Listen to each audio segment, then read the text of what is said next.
Alam niyo ang John Timothy Vicese from 1TV.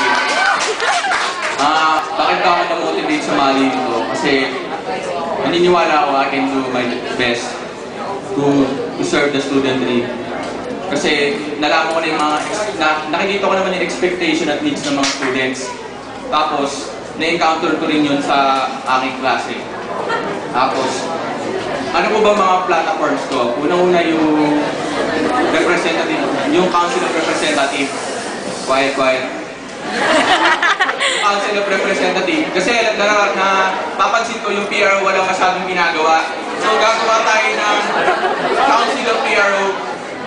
Either once or twice yung bawat PRO magkakaroon ng meeting.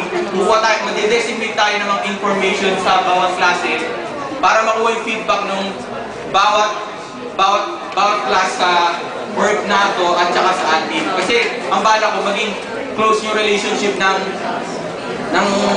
mga students at saka ang pinuno ng kolehiyo, yung mga professors ko. Tapos yung sa moral sports, magkakaroon tayo intrams kasi pag susunod, nung laro kami, 3-on-3 lang, dapat 5-on-5, intersection tayo. Tapos, yun lang po, yung asahan niyo lang po si John Timothy Vicese. Kay Sese, hindi kayo magsisisi. Thank you po.